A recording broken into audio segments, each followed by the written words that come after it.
after she got pregnant, a letter she sent them. Wait a minute. I sent the guy a letter telling him that I was pregnant, letting him know what was going on. This is exactly why young people don't have no business making babies. You can't even tell the story to make no sense. He was telling people I was just getting fat. He was like, she just eats a lot of fast food. Everybody was rubbing, my friends were rubbing my stomach. I'm showing ultrasounds to people. He's like, don't believe her, she's just fat. I'm going into labor. He's like, no, you're not. What kind of denial is this? Mr. Lee, you taking denial too far. Exactly. Things kick off with some serious drama right from the start. Both sides are revved up and ready for a showdown, and you can just tell it's about to get messy. Mr. Portis, you and your mother have petitioned the court for a DNA test because you are certain you are not the father of the defendant's daughter, Ava. Say your life has been ruined and need today's paternity results to set the record straight. Here's where it gets even weirder with court dates and missed tests all over the place. Judge Lake breaks it down, letting them know that by not showing up, he automatically became the dad. Talk about drama. This started about 2 years ago. I started paying child support, $75 for this baby, and I never knew if she was mine or not. We never took a DNA test. You paying child support for this baby? Yes, thousands of dollars. But you say you've never had a DNA test? No. And that's because you had a court date. And he missed. He missed the court date. So you were named the father by default. Yes. Yep. This is when the tea gets spilled and everyone starts pointing fingers about secret relationships. You can feel the trust issues growing, and we're just getting started. We started talking first and then eventually started dating. It happened fast. At what point did you find out you were pregnant? A few months later. But when she got pregnant, we stopped talking. So like, after the fact that she got pregnant, she had hit me up and was like, hey, I'm pregnant. We were definitely together. I called you after I got the text. No, we weren't, because I found out that she had another boyfriend. Okay. Oh boy, now there's a mystery letter to her ex. Mr. Portis says Ms. Middlebrooks sent a letter to her ex telling him she was pregnant, which makes the timeline even messier. With all this back and forth, we're on the edge of our seats, waiting to see where it leads next. How did you know that? Because of, after she got pregnant, a letter she sent them. Wait a minute. I sent the guy a letter telling him that I was pregnant, letting him know what was going on. This is exactly why young people don't have no business making babies.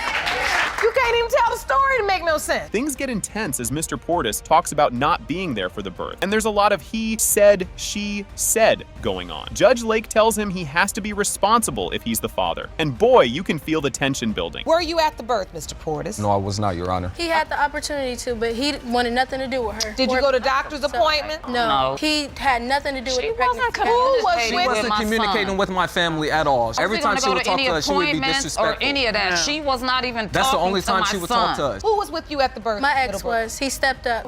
Now comes a plot twist. The ex was there the whole time. Ms. Middlebrooks explains her ex was super supportive and was there for Ava's birth, pretty much stepping into the dad role. It's only heating up, and we're not sure who's gonna end up stepping up here. Oh, wait. But she the wasn't ex messing with was the there? ex, though. Yes. When I had her, yes, he was there.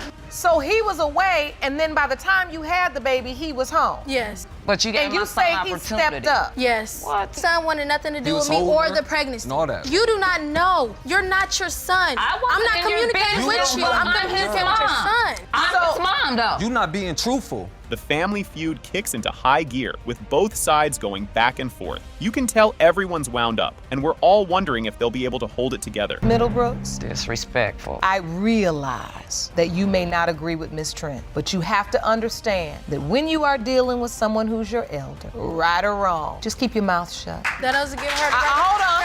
I am going to be very clear. Just when you think it can't get wilder, here comes the ex, calling Mr. Portis. With every twist, this case just keeps getting deeper. Her ex that she was dealing with had contacted me on Facebook. Okay. And what did he say? He was basically saying like, yo, Bryant, Jasmine, does she have you on child support and stuff like that? And I'm like, yeah, she does. She's been having me on child support. He was like, well, that's crazy because I'm taking care of her too. So it's just like an imbalance here. The courtroom is hit with a surprise as Ms. Middlebrooks admits she wasn't sure about the paternity herself. The tension is so thick you could cut it with a knife, and you can tell we're close to the big reveal. It has been determined by this court. Mr. Portis, you are the father. Buckle up, because Ms. Shands kicks things off by saying she just has to prove Mr. Hollis is her baby's dad. But wait, you won't believe Mr. Hollis's response coming up next. Miss Shands, you appear in court today because you are devastated that your first love and the person you lost your virginity to is now denying your 15-month-old son, Aiden. You say once you prove to the defendant that he is the father, you hope you two can finally be a family. And here's where it gets real messy. key. Mr. Hollis and his mom say Ms. Shands is a pathological liar and that they already know who the real dad is. It's like a soap opera, but hold on, it's about to get even juicier. Mr. Hollis, you are here with your mother and you both testify that Ms. Shands is a pathological liar and you both don't believe you fathered her son, but claim to know who did. Just when you think things can't get wilder, Ms. Shands admits she had a fling with one of Mr. Hollis's friends, which led to a whole mess in their friend group. The audience is gasping, and Judge Lake is just shaking her head. And trust me, there's more to this. Me and his was close friends once before. But she used to come back and tell me that Mr. Amir, he was messing with one of my friends. We both were young at the time. So, both y'all young now? Yeah, we still are young. But I thought it was cool to go mess with one of his friends because he had slept with one of mine. We both had made a mistake. No. Brace yourself for this one. Judge Lake asks Ms. Shands if she used protection with Mr. Hollis's friend. And Ms. Shands says, nope, not at all. And yep, there's still a lot more to spill. You have revenge sex with one of his friends. And did you use protection? No. And then how many times did you have sex with this friend of his? Multiple times.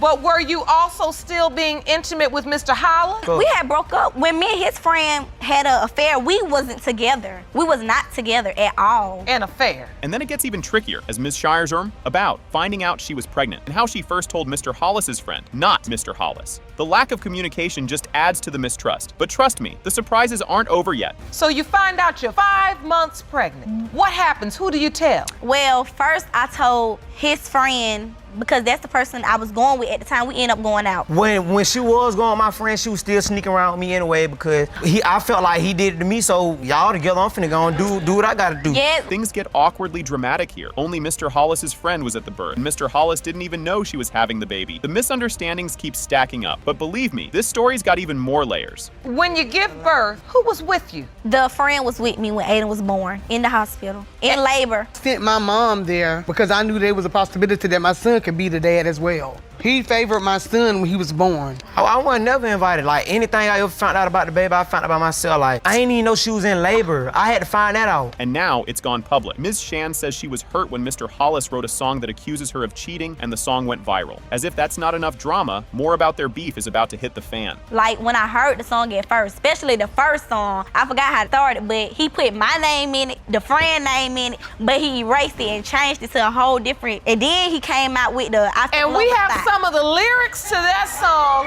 And I can't be cuffing Columbus hoe. About a year ago, I was in love with a thought. Ms. Shands talks about how Aiden seems to have a real connection with Mr. Hollis, not the friend, and you can see Mr. Hollis's face soften as he talks about bonding with the baby. But wait, you'll want to hear what happens when they get the DNA results. But every time he be with the other guy, he don't really be stunned him. He never showed the attention that he showed to Amir that he shows to the other guy. And Miss Hollis, you say you tried to back off, but I see in this picture, you got the grandma face all over. Finally, the DNA test results are in, and surprise. It has been determined by this court. Mr. Hollis, you are not the father. From the start, you can tell this is about to be wild. Ms. Brewington steps up, saying Mr. Lee is definitely her son Giovanni's dad, and is dodging paternity just to skip out on child support. This is just the beginning, and things are about to get way more heated. Ms. Brewington, you are here to prove your 3-year-old son Giovanni is Mr. Lee's biological child, and you claim Mr. Lee has been a father to your son since the day he was born and is denying paternity because he wants to avoid paying child support. Ms. Brewington is 1000% sure that Mr. Lee is the dad. No doubts, no questions. She didn't expect any drama when she got pregnant, but Mr. Lee's got a different story, and he's about to let it fly. So, Ms. Brewington, you claim you are 100% certain that Mr. Lee is the father. I am without a doubt 100% certain that he is my son's father. Not only was I only sleeping with him, we were actually working on our relationship. So when I found out I was pregnant, I didn't think it was gonna be a shock or a surprise or anything like that. You won't believe this level of denial. Mr. Lee says they weren't even cool like that when Giovanni was conceived. Judge Lake looks at him like, really? In the same bed, same house, but nothing happened? But Brewington isn't buying his story, and she's ready to prove him wrong. At the time that Gio was conceived, we were not having no type of intercourse. We were not cool at the moment. Your Honor, I was living with him. We were living in the same household, in the same bed. Were you living in the same house? Around the time, yes. But you weren't together. Exactly. So were you sharing a bed? Yes, ma'am. And fluid. No. Clearly. This moment is hilarious because Ms. Brewington finds out she's pregnant totally by accident. But if you think he's about to believe her now, you're wrong. Okay, I found out that I was pregnant. I actually went to the doctor to just re-up on my birth control. I didn't even realize that they said that they had to do a pregnancy test before they could go ahead with the birth control. So I went ahead, they did a pregnancy test. I told him, he did not believe me at all. He went out and got 3 pregnancy tests, made me take all of them. They were all positive. And he was like, well, that's not my baby. The way they argue over the dates is just too much. She's fed up with his cluelessness, but Mr. Lee is standing his ground like, no way, not my kid. And you can tell this argument isn't ending here. So you seem so certain, Mr. Lee. I do, because I'm gonna explain it to you, Your Honor. How she said her birthday is the 2nd of February. It's not. Her birthday's on the 2nd of February. My birthday's on the 1st of February. My birthday is on the, how you gonna tell me what day I was born? I was born on the 1st of February. He said it's 2nd. Yeah, look, it's close. It gets even crazier. Ms. Brewington says Mr. Lee wouldn't believe she was pregnant and told everyone she was just getting chubby. But of course, Mr. Lee has another excuse up his sleeve. He was telling people I was just getting fat. He was like, she just eats a lot of fast food. Everybody was my friends were rubbing my stomach. I'm showing ultrasounds to people. He's like, don't believe her, she's just fat. I'm going into labor. He's like, no, you're not. What kind of denial is this? Mr. Lee, you taking denial too far. Exactly. Just when you think he's out of reasons, here comes Mr. Lee acting interested the second he finds out it's a boy. But trust me, his next excuse is even wilder. As soon as he found out that my son was a boy, he's like, oh, that's my boy. I love him. That's my son. I need to be there. Was Mr. Lee there? He came after I had given birth because he had work. But he showed right up. He actually didn't even, they asked about the birth certificate and everything. He signed the birth certificate. He named my son. Like, no, I'm not letting you give my son no dumb name. This next part takes a real twist when Mr. Lee says Ms. Brewington's friend told him she knew the real dad, which got him doubting even more. At this point, this story couldn't get any messier, or could it? One of her friends, a good friend of her, actually told me that I wasn't the father. She told me that she knows who's the father. My friend told him that because she wanted to sleep with him. I'm still talking. I actually caught them sleeping together. What? This is the part where Ms. Brewington tries to prove things by showing baby pictures to compare Mr. Lee and Giovanni. But everyone's just waiting to see if the DNA will tell the real story. So you're saying this is a picture of Giovanni on the left, and this is Mr. Lee as a child on the right? Yes. And you say you see a definite resemblance between them two, yes. They're light skinned. You really don't believe he's yours now that he's here in the world? No. I don't really see too much of me. Maybe, yeah, like I said, we got curls, but... It's nuts to see Mr. Lee admit he's been around as Giovanni's dad, paying child support, all while saying the kid isn't his. The DNA test results are about to bring everything out into the open. You're obviously responsible as it relates to child support because you signed the birth certificate. I'm always there. I've never not been there. So he calls me daddy. Calls you daddy? Yes. Yes. With all of that, yes, you still don't believe he's your biological son? No. Your Honor, that is his baby. And I can't wait, because the devil is a liar and this is Lucifer, so stop. No. Well, you might be the devil then. This is the big shocker. It has been determined by this court. Mr. Lee, you are not the father. Told y'all. Hold up. I already knew.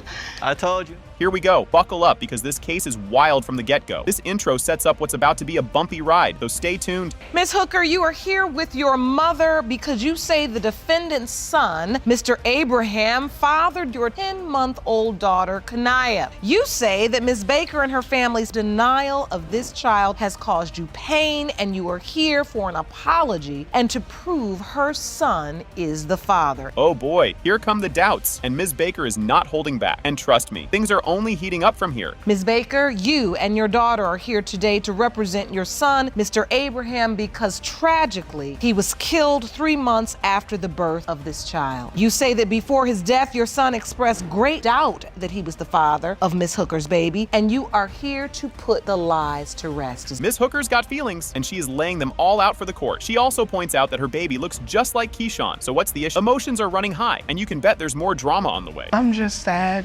sometimes. I try to deal with it now. Like, I really don't care no more. Like, that's how I feel. I don't care anymore. I don't care who feel nothing about my baby. I don't care. It just seemed like everybody else looking upside my head like I'm an animal. Like, every time I'm sitting down doing something, they looking at me like I'm just outcast of the group. She looked like me, so why is a problem? That's why I say I don't care about nothing. This is where things get real serious, and honestly, a little sad. But don't get too comfortable because we're diving right back into the mess. My son was on vacation, and we kept hearing that Denia was pregnant, but then when we finally found out for sure, he told me, he said he wasn't the only boy that had messed with Denia. And he made me promise that we was gonna get a blood test, and things didn't go the way we thought they were gonna go. And get ready for Miss Hooker's turn to clap back at those rumors. Just when you think it might calm down, the tension spikes again. You know, cause that's why it's funny, cause how can somebody tell me who I was sleeping with? Nobody in the room was in the room with me when I was sleeping with somebody. Keyshawn only denied the baby when him and my daughter was arguing. Other than that, I have pictures with him laying on her, getting mad at what he tell his mother or nothing like that. He held the baby, kissed the baby, and loved the baby. We just need to get the results for Miss Carolyn. Ms. Baker wants to clear her name, but you can still feel the tension brewing. But it doesn't look like the back and forth is ending anytime soon. I'm not trying to do anything against anybody to make her feel bad. I ain't never been denying them. We never had a problem. She come stay the night when she feel like it, her and the baby. Everything. They was just with me at my birthday dinner. Even though my son telling me I have never did or said anything to make her feel no bad. Now we're talking about an obituary feud. Yep, you read that right. It's a serious hit to their relationship, and the room just gets tenser. One of my family members was in the obituary, but my baby one. Y'all can keep my family member out the obituary. Okay. She said one of her family members was in the obituary. But there was no mention of Kenia. Was this intentional, Miss Baker, Miss Bland? Was this something that... like this, Judge. She went and finished up without me. Kenia did get left out. So did my grandmother, and so did one of my sisters. All right, here it is, the big DNA reveal we've all been waiting for, and it's a bombshell. It has been determined by this court. The percentage of relatedness between Ms. Baker, Mr. Abraham, and Kenia Abraham is 0%. This is why right here. Ms. Baker, are you all right? Right from the jump, things are totally bonkers. This little detail throws everyone for a loop and gets Judge Lake and the whole audience sucked in. And trust me, it's about to get a whole lot weirder. 2 brothers could be the father. 2 brothers with the same name could be the biological father. This is a lot. It is. It really is. When he came to me and he told me that he was my dad, I went to family members and I asked them, did you know that there was a possibility? They've all told me they believe Steve is my dad. This next part cranks up the weight. What? Factor big time. But buckle up because his next proof is next level. But Michael Shockley, you still believe you are Desiree's biological father? Yes, Your Honor. She's always been my little girl, so she'll never not be my little girl. But like, I have all girls and he's got all boys. All boys and one girl. Let's see. Okay, now Michael tries to back up his claim with a family chart. Just when we think it's all laughs, though, Michael's daughter steps in to give her 2 cents. You submitted a chart. You like my chart? So, Mike, you say you have all girls. Yes, ma'am. 3 girls, and Desiree's right there in the middle. Yep. Steve, you have all boys. Yes, Your Honor. 5 boys. And one daughter. He's serious about that one daughter. And here comes Crystal, Michael's daughter, adding even more emotion to this family mix-up. Just when you think it's all family love, things take a sharp emotional turn. Question, have you ever had any doubt in your mind? Your whole life growing up, you knew Desiree to be your sister? Yes, our whole life, we fought as kids over who was more of a daddy's girl. She'd be like, oh, you're mama's girl. No, I'm daddy's girl. And you know, we went back and forth. We grew up with him. He's on our birth certificates. He's got our names tattooed on his neck. Crystal doesn't hold back and drops a hard question. Why did Steve wait 2 whole decades to say anything? Her question definitely stirs things up, and it's Desiree's turn to let out her feelings next. So to me, with this going on, I've always questioned why did he never come forward before? Why wait all this time? It doesn't make sense. Why would you wait 20 years to come up and say something? Why? That hurt us more than anything. If you were, why did you wait? But why are you blaming me? I mean, like I said a while ago, I would have told her years ago if they hadn't kept her from me. Desiree's story about how this mess affects her whole family is truly tough. And boy, the next part is about to make this even sadder. And now you have to live with the fact that you don't know that. We've never been really close. That was the way that we were close. That it was the connection that we had. You know, we could always say that our Bubba, yeah, he's our Bubba, but we're closer. We have that bigger connection because we do share the same mother and the same father. So I feel like in a way it kind of broke a connection that we had. Judge Lake is here with her wise, comforting words to help Desiree through this emotional ride. But just wait until science gets pulled into this family drama. It's heartbreaking to the point that I feel like I've been lied to my entire life. I've been, like, my entire first 20 years as far as who my dad is has been one big lie. Who do you call dad? Steve. Oh, you do? Yes, ma'am. Who do you believe is your biological father? In my heart, I feel like Steve is.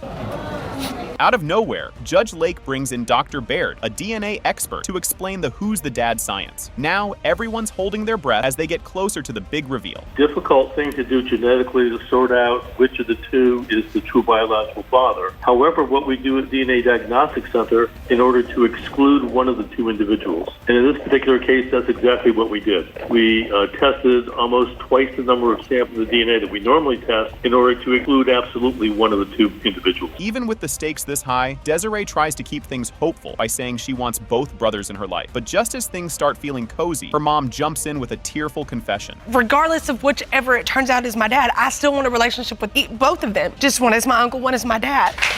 And you deserve that. Yes, ma'am. Mr. Shockley, Steve Shockley, if the results show you are not her biological father, will you regret ever mentioning this to her? No, Your Honor. Desiree's mom, Ms. Grove, comes in with a teary apology that makes everything feel 10 times more emotional. And now, the moment we've all been waiting for is finally here. I can't explain it. I wouldn't like to be her dad because they've always had such a strong bond. You know, her growing up, you know, I can't change the past. I'm sorry for a lot of things, but in my heart, I feel like Mike is her dad. I just want Desiree to get the answers that she needs. I'm glad, because I want you to get the answers you need. Everyone holds their breath as Judge Lake reveals the DNA results, and the room is totally silent. It has been determined by this court. The biological father is Mr. Steve Shockley. Yes! Baby. This one's a doozy as Ms. Hines spills the beans on their Christmas Eve hangout. But buckle up because this back and forth gets even juicier. Christmas Eve, we had sex in the car. After that, I told him that I was pregnant. He basically said that he gave me a Christmas gift because he didn't give me anything for Christmas. More than likely, I always be with my family on Christmas because we have like traditions. This is Christmas Eve and not Christmas. We agreed to be with our families on Christmas. Things get even crazier when Mr. Jackson claims Ms. Hines was shacking up with another dude. The story's already wild, but wait, Mr. Jackson's about to accuse her of even more sneaky stuff. I'm disagreeing on both behalves because she was living with another male, so it's kind of like hard to like judge her because like. So while you all were in this relationship or just having sex in the car, she was in a relationship with somebody else. Yeah, it was a relationship. She had another male living with her. Mr. Jackson doesn't hold back, saying he snooped around her place and found a box of condoms. Just when you think that's the end of it, Mr. Jackson has even more to say about her behavior. And it was a time that like I was snooping around her house, and because she had said it was taking some stuff to store it. I seen a box, and in that box it was some condoms in the box, and I thought she was like. So you thought at that point that man and her were having sex? Yes, Your Honor. Your Honor, that is true. Now it's Mr. Jackson's turn to act like a spy, talking about all the times he caught Ms. Hines texting other guys. And he's got a whole lot more drama up his sleeve. And I was on vacation one time, like I was snooping around and I got a phone and I seen like she was texting numerous people. So I had snooped and went through one of the texts and I seen like she was texting this guy and he was like calling her bouncy. You're doing a lot of snooping. Yeah. I mean, if you snooping, why are you even with her then? I've just seen so many things that seem shady. Here's where it gets really spicy. Mr. Jackson fires back, saying her messages with her ex were making him insecure. If you thought that was the end of it, nope, it's about to get more complicated. He's calling me whore or hoe, whatever, sleeping around. But that's what he's been doing since we got together. So from the looks of these messages, it seems like you entertaining these women. The reason why I did what I did because like she had messages in her phone from her other fella that was talking about working on their relationship. Ms. Hines' best friend steps up and wow, she does not hold back. The court is not impressed with Mr. Jackson's support and we're all waiting to see what excuse he'll come up with next. I know she's been pretty much taking care of him by herself with my assistance, her mother, no help from him. I do most of the babysitting. This woman is He's paid irrelevant. me twice for babysitting. $10 a piece, both times. I'm more of a father to this child than he is. When Mr. Jackson admits he didn't feel a bond with Matthias because the baby didn't look like him, you can almost hear everyone's eyes rolling. The judge doesn't let that slide, and things start to get real as Ms. Hines speaks from the heart about her son. Mr. Jackson, did you go to any doctor's appointment? Yes, I did. Yes. Were you there at the birth? Not at the birth, but I came after the birth. And when you saw the baby, what did you feel? I really didn't feel a connection because like he didn't have really much of my features, and I seen that he had like a blondish orange hair, and that's just not my family. Okay, so but I had you a didn't reason feel of a doubt right connection there. from the beginning. Yeah. Why didn't you take the paternity test when she offered to pay for it? Ms. Hines gets emotional as she explains that Matthias deserves to know his family, especially since he doesn't have other boys in his life. This tugs at the court's heartstrings, but before anyone can get too sappy, the judge turns to Mr. Jackson for his big response. My son needs a father. He needs to know who his people is, where he comes from. It ain't just me. Like, we have no boys in our family. Like, he got little cousins he could play with. Like, after today, he still don't have to be in his son's life. It's fine, but I need him to know and his people to realize that you do have a son. Judge Lake asks Mr. Jackson what he'd do if Matthias turns out to be his son, and Mr. Jackson hesitates, saying he'd want to be involved if he is the dad. It's a big moment, but with the DNA test right around the corner, things are about to get intense. If, in fact, Matthias is found to be your biological child. My intention is I would love to have a son because I have a daughter already. I don't really get to spend much time with her, and because she's out of the city, and at least try to make things work out with Rachel. But these accusations and the things that I've seen in the past was holding me back. This is the bombshell moment. It has been determined by this court. Mr. Jackson, you are Matthias's father. At least, if I can get a hug. But when I come back, she was doing her best friend's hair at the house. So I came in from work, told her that I was gonna walk to the store for a second to grab some things. Did I not call for a DNA test, Miss Beckley? You did not. You denied me a DNA test twice. And now you telling me I don't deserve it? I have children, and all of them have my last name. And so you get to the hospital, beautiful baby is born. Do you sign the birth certificate? No, they won't let me. Why? Because she's still married. Her friend started to tell me a story. She was like, well, I just want to tell you something. She was like, well, the whole time that you was gone, she was cheating on you. Her best friend told you This that? is what her best friend told me. It would be a shame for me not to step up for mine. It would be a shame. You denied her from the point I told you I was pregnant to now. Hold on. Did you cheat on your husband 11 times? No, I did not. But yes, I did cheat on him.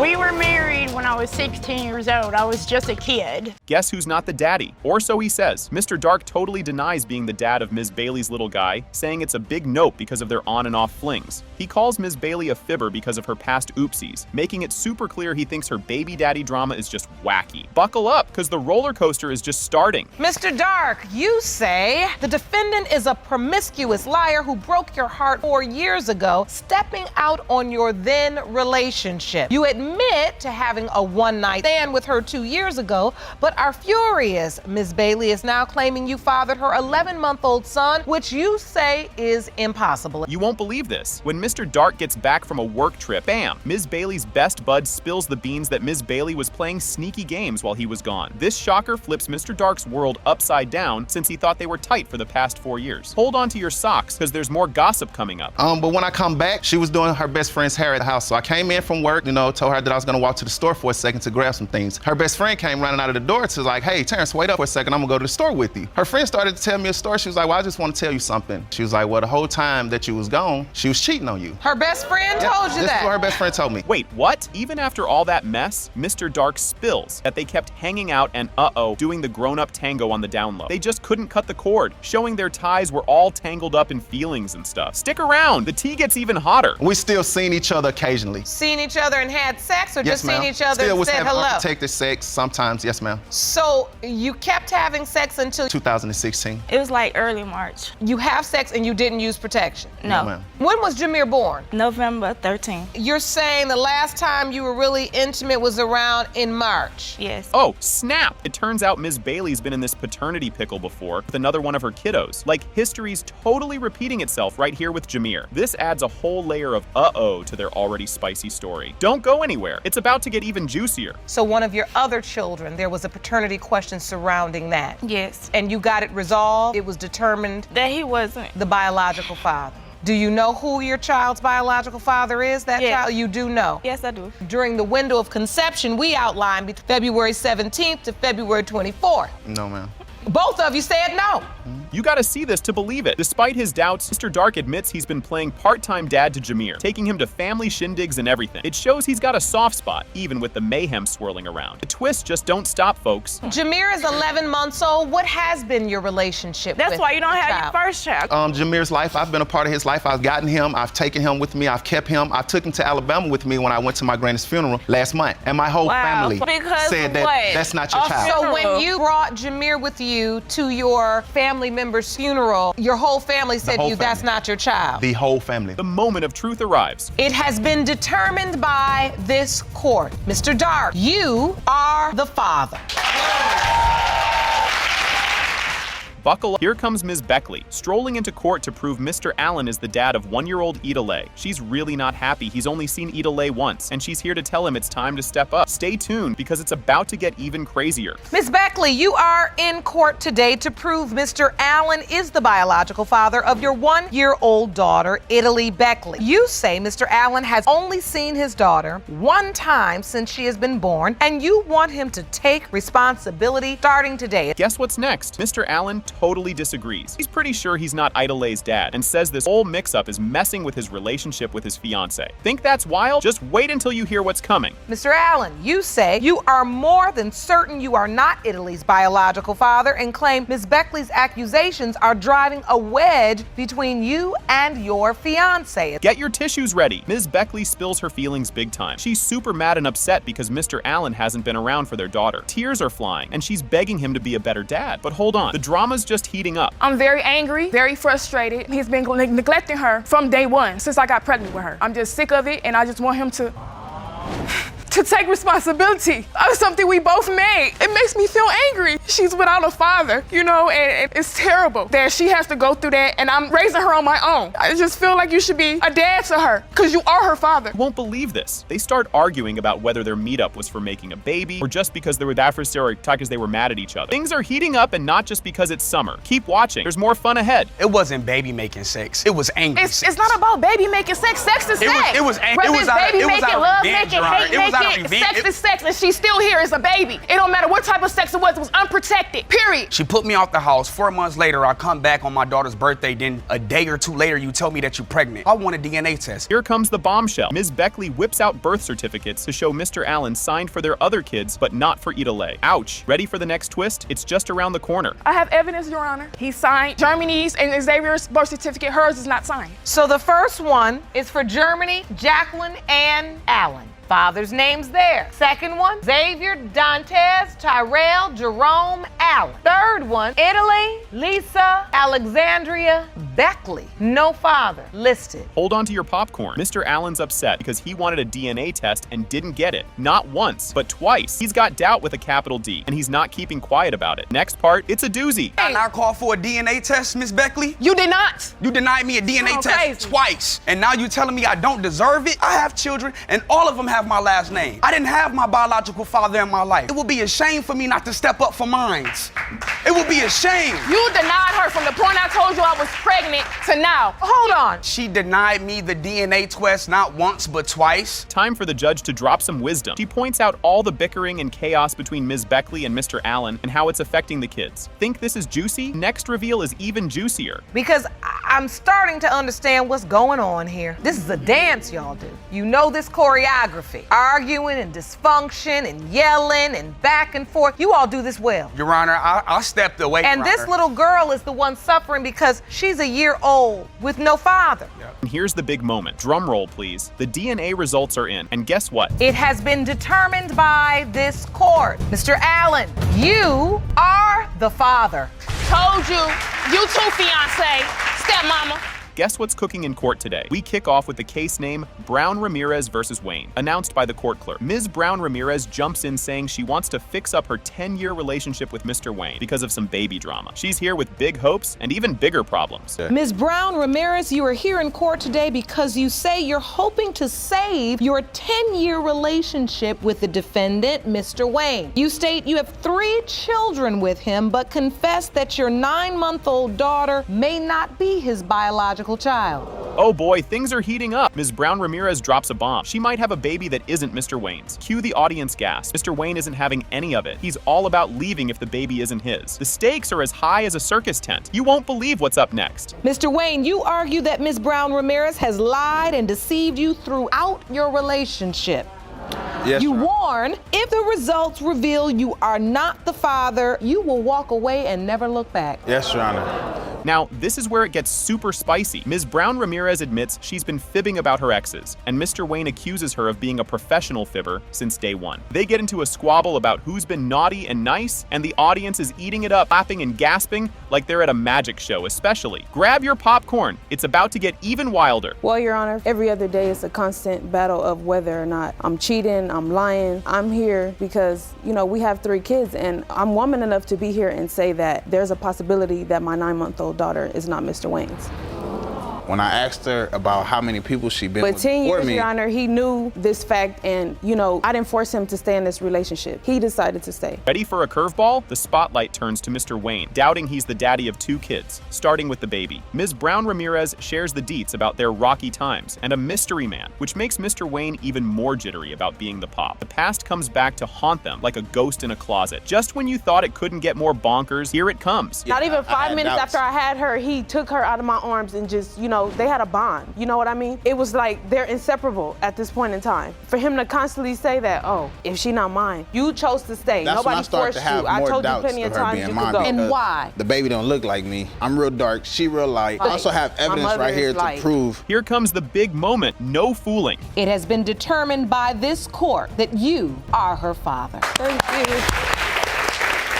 That's all I wanted. All right, folks, buckle up for some drama. Ms. Davis spills the beans about hooking back up with her ex-hubby, Mr. Simpson, after a whopping 15 years apart. She's here today to drop the bomb that yes, indeed, he's the daddy of 2-year-old Elizabeth. Stick around, because Mr. Simpson's about to throw a curveball. Ms. Davis, you say that after a rocky marriage and nearly 15-year separation, you reconnected with your ex-husband 3 years ago. You say Mr. Simpson is now denying he is your 2-year-old daughter Elizabeth's father, and you intend to prove paternity today. Hold on to your popcorn. Mr. Simpson fires back, claiming Ms. Davis was a serial cheater during their marriage, and he's betting his last dollar that he's not the father of Elizabeth. He's sure the DNA test they took will prove he's in the clear. Wait till you hear Ms. Davis's side of the story. It's a doozy. Mr. Simpson, you say that your ex-wife cheated on you multiple times and is incapable of being faithful. You say there is no way you are her daughter's father, and today's DNA test will prove your case. No way. Did he just say 11 times? Yup. Mr. Simpson drops a bombshell claiming Ms. Davis cheated on him not 1, not 2, but 11 times in the past. The audience can't believe their ears. Ms. Davis is about to grab the mic, and you'll want to hear this. Your Honor, for a fact, I've known 11 times that she's cheated in her previous relationships.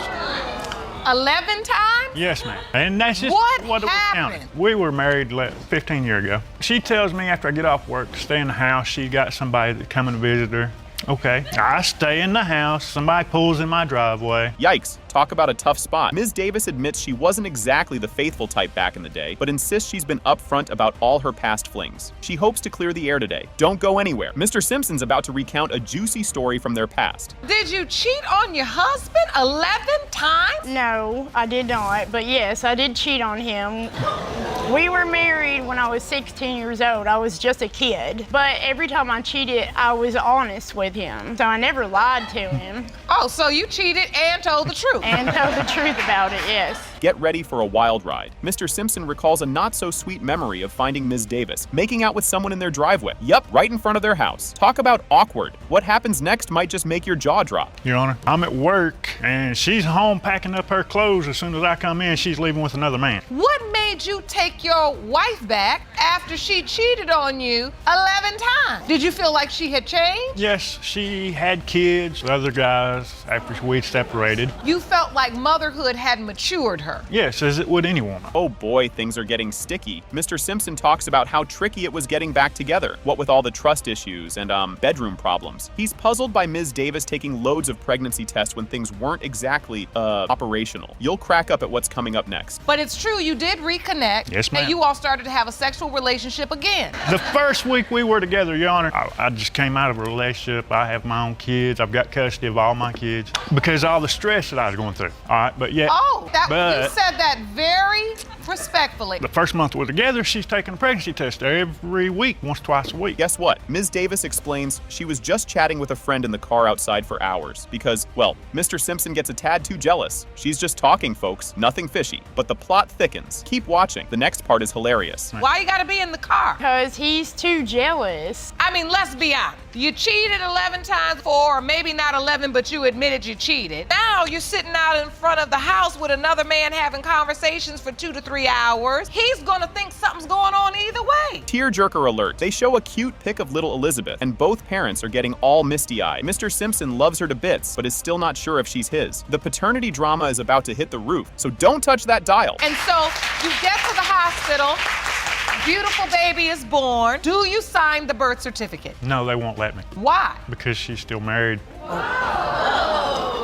You were willing to sign it, but they wouldn't let you because she was technically still legally married to somebody else, and because of that, baby Elizabeth has your last name. Everyone's on edge as Mr. Simpson wonders aloud if Elizabeth's curly locks mean she might not be his after all. He's got a gut feeling something's off. The courtroom is buzzing as we inch closer to the big reveal. Will he be the dad or not? She's beautiful. I mean, you see the curly hair and all my family's straight-headed. I've got Cherokee blood. I don't know anybody in my family that, You feel like her curly hair is something that yes, this indicates to you that maybe somebody else could be her biological father? And here comes the moment of truth. Drum roll, please. It has been determined by this court. Mr. Simpson, you are the father. Okay. Mr. Quarles kicks off the court drama by spilling the beans about his money woes and doubts over being 4-year-old Sierra Forrester's dad. He talks about a one-night whoopsie that's now costing him big time, causing all sorts of wallet ache. Just wait, it's about to get even juicier. Mr. Quarles, both you and your wife have petitioned the court today for a DNA test for 4-year-old Sierra Forrester. You claim that due to a one-night stand, you are now in financial shambles caused by child support for a child you don't believe is yours. Yes, Your Honor. Hold the phone. Mr. Quarles dishes out how he got slapped with child support after a letter missed him and went to his old pad. He's all sorts of confused and miffed about being named daddy by default because he didn't show up in court, which has his paycheck playing hide and seek. Stick around. The plot thickens when Ms. Forrester steps up to the mic. A letter got sent to the old house that we used to stay at that I had to go to court. I never knew that. It was a month later. The next thing I know, I'm getting put on child support. I just want to know, how do they do that? You know, the mail went to somewhere to the other house, and I ain't signed no birth certificate. Well, you were named the father by default because you didn't show up to court. Oh snap. Plot twist. Just when Mr. Quarles thought it was a one-and-done deal, Ms. Forrester throws a curveball, claiming they were more than just one-night buddies. She even passed a lie detector test, proving they hung out more than once. The room's buzzing, and you won't believe what's coming next. I mean, it wasn't like no relationship or nothing like that. Were you intimate with her? Did you have sex with her? Yes, I did. Did you use protection? No, I didn't. It was just a one-night stand. It was not, ma'am. I took a lie detector test. Wait, you're saying that it was more than one time? Yes, ma'am. And you asked the court to administer a lie detector test? Yes. Because you say you had sex with him more than once? Yes, ma'am. Yikes, grab your popcorn. Ms. Forrester turns up the heat by saying they were more than just casual for a few months, even though Mr. Quarles is stuck on the one-time story. The court's now hearing all the workplace gossip, suggesting Ms. Forrester might have been the go-to gal for rumor. You're not gonna wanna miss what the DNA test reveals. But let me ask you this, Ms. Forrester. So since you worked together, when you started sleeping with him, you knew they were in a relationship? Yes, ma'am. I want to talk about this, on and off morality. I mean, I didn't want to break up their relationship by telling her that this could potentially be his child. But on the other hand, I am sleeping with him knowing that he's with her. She's a gold digger. Here it comes, the big moment. It has been determined by Mr. Quarles. You are the father. Guess what's popping off? Judge Lake kicks off the Wild Show with the case of Van Metre versus Watkins. Ms. Van Metre is super eager to show that Mr. Watkins is the real dad of her kiddo, Decidre, because she wants his name all official on the birth certificate. Brace yourselves. Things are about to get spicy. Ms. Van Metre, after a recent medical scare, you realized it is imperative that you prove to the defendant that he is the biological father of your 3-year-old son, Decidre, so you can put his name on the birth certificate. You are hopeful today's results will help save your family. Whoa, buckle up. Mr. Watkins is throwing some major shade, doubting he's the daddy because Ms. Van Metre wasn't playing fair in love. He's pretty sure the DNA test will show he's not the father, and if that's the case, he's out of there. Next up, the tea gets even hotter. Mr. Watkins, you say your paternity doubt has destroyed your relationship with the plaintiff, and when the results prove you are not the father, you are gone forever. Oh snap, here it comes. Ms. Van Metre lets the cat out of the bag about cheating on Mr. Watkins. Despite the messy breakup, Mr. Watkins didn't pack his bags, but stayed to play dad to little Decidre. The why is a total mystery to her. Stick around, the drama's just heating up. We are not in a relationship. We just live together at the moment. Broke up because of the simple fact that I cheated, and he has just stayed and he's been there throughout everything, throughout the whole birth, throughout my son being 3 now. He's just played his dad the whole time. I don't really know why he stayed. I just know he has stayed. Get ready for some feels. Mr. Watkins gets real about why he stuck around. Growing up without a dad himself, he couldn't bear to leave the little ones hanging. His talk about being there for the kids is totally touching. Wait till you see what's up next. It's a doozy. Number one, I'm not gonna leave a child without a father, because I grew up without a dad. So I'm gonna just go ahead and do what I have to do as a man and still be there. You've been very good to this child. Yeah.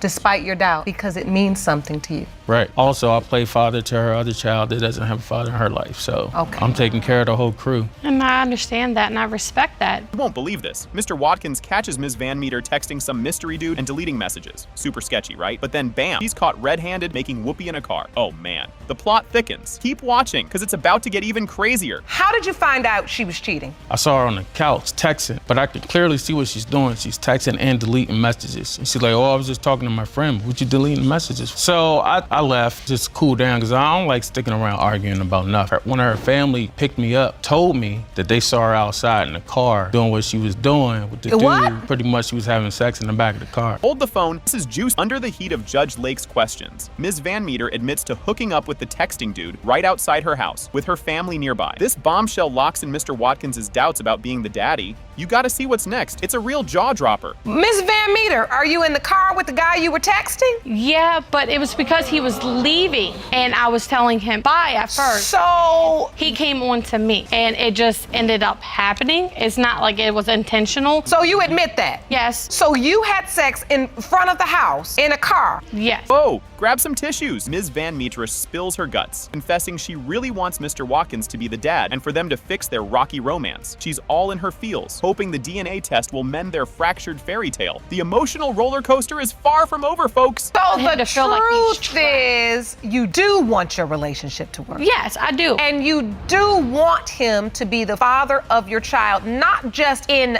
deed, right? Yeah. But in name as well. At the end of the day, if something happens to me, I want my son to know who his dad is, because I want him to be there for that person and to know that he loves them and all that. Here comes the moment of truth. Drum roll, please. It has been determined by this court. Mr. Watkins, you are the father. All right. Did I look confused about that? No, you look confused, period. And you look like you got a smart mouth. And you think you know too much, but what you should have known was to bring your butt to court. Then you wouldn't be here. Thank you. Now you can get smart with me if you want to. Dude, you're gonna lose every day of this week. So you're saying you set it out of spite? I did, and it was wrong. To this day, I hate when women do that, especially when then why'd you do it? And Miss Jones, because it felt good. Listen, but you said it with the look on your face like it was the truth. I know, you know what? You're known to tell the truth, and it did. It just She was trying to get the attention of other men. How? She was texting other men. She was going to see other men. She was using me, like, using you for what? Using me for a place. I wouldn't didn't give you need to money, live with so you. I was went living to with my another ex-boyfriend dad. to get money. Mr. Watson kicks things off with a bombshell. He's here to prove he's not the dad of a 4-year-old kiddo named Kevin. He's pretty sure one of the 2 other dudes Ms. Mahoney was hanging out with while he was away could be the father instead. Talk about starting with a bang. Mr. Watson, you are in court to prove that you are not the biological father of the defendant, 4-year-old son, Kevin. You say that while you were away, Ms. Mahoney was having sexual relationship with 2 different men, and either of them could be the father. Whoa there, Ms. Mahoney isn't messing around. She's almost certain, like 99% sure that Mr. Watson is indeed the daddy. He's brushing off those cheating claims like it's nothing. Her confidence is through the roof. You say you are 99.999% sure that Mr. Watson is the father and denies accusations of infidelity. All right, folks, strap in because Mr. Watson just dropped a major truth bomb. The results of today's DNA test could either make or break their engagement. If the kid ain't his, he might be hitting the road for good. You say today's results will determine the future of your relationship. I've known her since we were kids.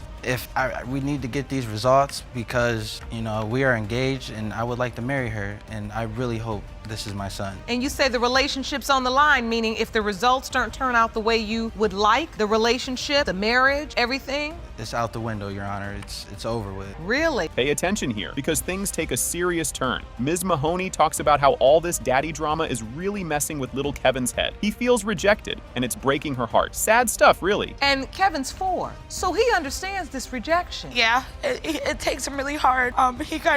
He's sheltered now. And so, Mr. Watson, you are rejecting the child? Yes, Your Honor. I'm not the dad, that's why. When I was away, when I came back, she was cheating, and she has a bad reputation of being basically, as I'm gonna say it, the neighborhood hoe. Oh boy, it's getting spicy. Mr. Watson accuses Ms. Mahoney of playing house with 2 other guys who were supposedly showering her with gifts, but she claps back, saying they were just helping her out because she was broke. A classic, he said. She said. She had 2 men staying with her, and they were showering her with gifts and taking care of her. Now, me as a man personally, I'm not gonna do that for no woman. Being a man, though, you should have left me. I never left. Ms. Mahoney, did you have 2 men living with you? Yes, ma'am. You did? I had no job. I had nothing to fend for myself. They were close family friends, and they just wanted to help me help them. And now for some real tea, the judge digs into rumors about another guy claiming he's the real dad. The plot's so thick you could cut it with a knife. This whole father versus dad debate is getting real intense. Mahoney,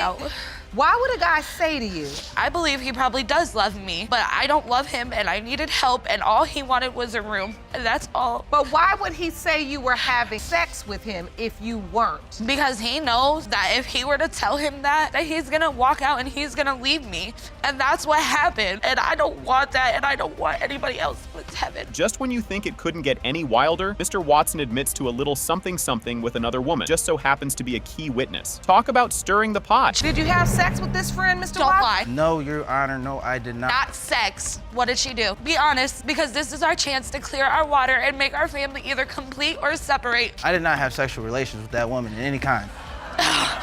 We've heard that before. Right. Was there sexual contact? Yes, Your Honor. So how can you not expect this woman? Here it comes, the big reveal. Drum roll, please. It has been determined by this court.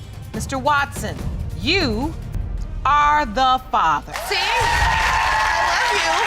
I love you so much. So, get this. Ms. Hanger claims Mr. Babbitt should cough up child support since there's already an order. She says he's dodging his dues for their daughter, Chloe, and there's no need for a paternity test. Watch as she lays down the law. You claim the defendant has already been placed on child support for your daughter, Chloe, and therefore there is no reason to administer a paternity test. You've dragged him to court to order he pay the support he has been neglecting. Buckle up. Here's Mr. Babbitt's comeback. He's calling for a DNA test. Dead sure he's not the dad, and he's got some receipts to prove it. Stay tuned, because he's about to drop some bombshells. Mr. Babbitt, you petitioned the court to order a DNA test because you are 100% certain that you are not her child's father, claim to have proof to support your case. The court must decide if there is enough evidence to administer a paternity test. Oh boy, things get spicy. Mr. Babbitt brushes off any likeness to Chloe as rubbish, leaving Ms. Hanger fuming over his denial. Grab your popcorn, because it's about to get even juicier. She even looks like him when she's identical to him. Ooh, just because you frame her up there and put her next to my family, that's not actually a DNA test. Okay, you'll get it. Don't worry about it. Mr. Babbitt, you say you're certain you're not. All actuality, I mean, like, no, I don't believe it. You're blind, dude. You're blind. A medical professional at all giving me the opinion that you were pregnant would have been good too. Let me understand this situation. I don't know how you two even ever had sex. Mr. Babbitt thinks the child support papers on his porch are bogus. Claims it's all a setup and he's not buying it. What's next? Oh, you'll want to see this? How did you end up on child support? I defaulted, I suppose. suppose, as they say, because I didn't get served. They dropped papers off on my porch, or on my grandmother's porch. No, I showed seen the paperwork from them. It's Jane Doe signed it, but that legally states that you've received this paperwork. Or did you say that dropping the paperwork off, not talking to me? No, they showed me the paperwork of somebody signing it. So there was no coincidence that after you showed up on my porch. I asked them. Judge Lake dives into the paperwork, showing Mr. Babbitt owes $272.50 a month. But wait, he says he never got the memo. Confusion much. These are about to clear up, or maybe not. So this is paperwork, supposed to pay $272.50 per month in child support. I actually never got the paper. Here's the paperwork that I got. It was to my restaurant, and it was stated, it says you're supposed to be paying child support for Chloe Hanger. Didn't give a middle name, didn't give a social security number. On the birthday panel. They're not going to give you her social security Why, number. if I'm the father? You felt like it was like something fraudulent? Well, yeah, if I would have got a letter that had it like postmarking on it. You won't believe this. Mr. Babbitt basically ghosted the court, got him named as the dad by default. He missed the memo, literally. What's he gonna say to that? Keep watching. And now you are responsible for child support. They told me because son or daughter. I'm sorry? If it's my child, I will, but you're correct. Well, no, you're responsible for it now because you were named the They gave him 30 days after he did not show up for this DNA test. They gave him 30 days to appeal it, and he never did. I can still appeal it. This has to do with the fact your failure to appear caused you to be named the father by default. Judge Lake isn't having any of Mr. Babbitt's sass, telling him straight up he's messed up by ignoring the court. Oh, and it gets better. Check out what's coming. Did I look confused about that? No, you look confused, period. And you look like you got a smart mouth. And you think you know too much, but what you should have known was to bring your butt to court. Then you wouldn't be here. Thank you. Now you can get smart with me if you want to. Dude, you're gonna lose every day of this week.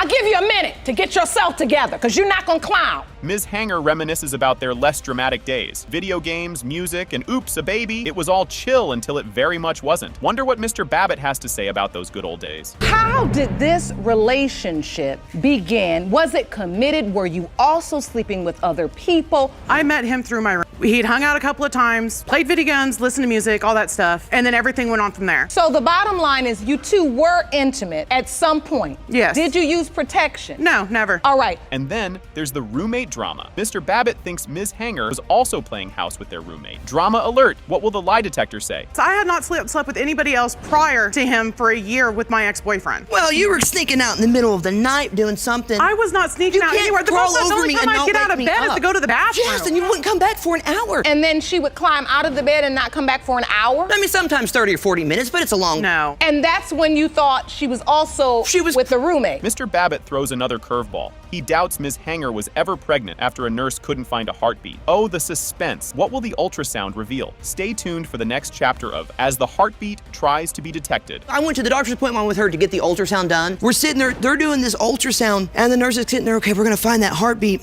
And then the nurse is kind of going over her stomach. It wasn't an ultrasound, it was a fetal Doppler. Two different things. Well, anyway, it's supposed to detect at 6 weeks and you're 7.5, and the nurse told me no. Too early to probably tell. No, You were she supposed did to go to not. the next appointment, and you took off to Florida. Enter Mr. Babbitt's dad with a plot twist of his own, backing Ms. Hanger and claiming Chloe is totally their grandkid. Family ties or family lies? Let's find out. You're Mr. Babbitt, Royce's father. Correct. And you're standing with the plaintiff. Because Chloe is our granddaughter.